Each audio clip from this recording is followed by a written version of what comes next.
केंद्रीय गृह मंत्री अमित शाह द्वारा संसद भवन में डॉक्टर भीमराव अंबेडकर पर दिए गए बयान को लेकर पूरे देश में आंदोलन छिड़ा हुआ है।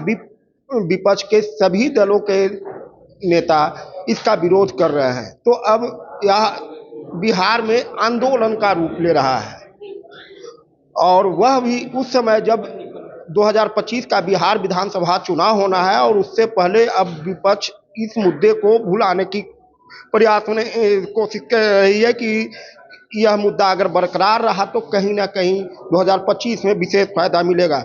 अब बहुजन समाजवादी पार्टी इसको पूरे बिहार में आंदोलन करेगी और आगामी 24 दिसंबर से पूरे जिला मुख्यालय पर धरना प्रदर्शन का कार्य करेगी। क्या कुछ होगा, हमारे साथ है बहुजन समाजवादी पार्टी के प्रभारी अनिल जी। सर, क्या कुछ होना है? देखिए, जिस तरह से गैर जिम्मेदाराना बयान अमित शाह जी ने दिया, और एक ऐसे शख्सियत के खिलाफ जो शख्सियत भारत में एक अपना जिनका वजूद है और उनको मानने वाले लोग आज भारत में सबसे ज्यादा हैं, वैसे शख्सियत के खिलाफ ये बयान देना बड़ा दुर्भाग्यपूर्ण है। और बहुजन समाज पार्टी स्पष्ट रूप से कहना चाहती है कि आप अपना बयान वापस लें और इस बयान के लिए माफी मांगें। अगर माफी नहीं मांगते हैं, ऐसी स्थिति में 24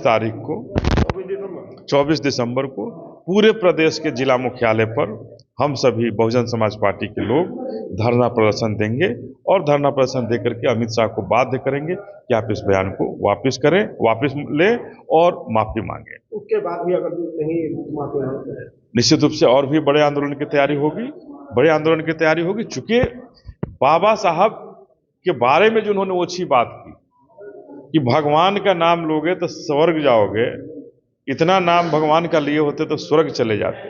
अरे आपको तो मतलब देखना चाहिए कि जो वही बाबा साहब हैं जिन्होंने हमें इसी धरती पर स्वर्ग दिखा दिया, जहां हमारे शूद्र समाज में गले में घंटी लगे होते थे, कमर में झाड़ू लगे होते थे, और इन सबसे आजादी दिला दी तो किसी भगवान ने नहीं दिलाई थी, यही हमारे भगवान बाबा साहब भीमराव अंबेडकर ने दिलवाई। 2025 का चुनाव होना है, बस कुछ दिन रह गए हैं 2025 आने में। आप लोग इस मुद्दे को क्या चुनाव तक खींचने के प्रयास में? देखिए, ये मुद्दा कोई खींचने का नहीं है, ये मुद्दा हमारे बाबा साहब के खिलाफ टिप्पणी का है, ये मुद्दा हमारे बहुजन समाज के अस्तित्व का है। और जिस तरह से भारतीय जनता पार्टी कभी आरक्षण में वर्गीकरण की बात करती है, कभी बाबा साहब पर बात कर रही है, कभी हिंदू राष्ट्र बनाने की बात कर रही है, ये कहीं ना कहीं एक बहुत बड़ा घालमेल करने की तैयारी कर रही है और हमारे संविधान के साथ छेड़छाड़ करने की तैयारी कर रही है। इस आंदोलन के माध्यम से हम उसको चेताना चाहते हैं कि इस तरह का सोचना भी नहीं, ये टेलर है, आगे फिल्म भी बहुत बाकी हो सकती है। तो ये टेलर है, आगे पूरी फिल्म बाकी है, ये अनिल सिंह का कहना है। बहुजन समाजवादी पार्टी के बिहार प्रभारी हैं। इन्होंने साफ तौर पर कहा कि अब आंदोलन 24 दिसंबर को होगा, और अगर उसके बाद भी कोई प्रतिक्रिया अमित शाह से नहीं आती है तो आगे उग्र आंदोलन होगा।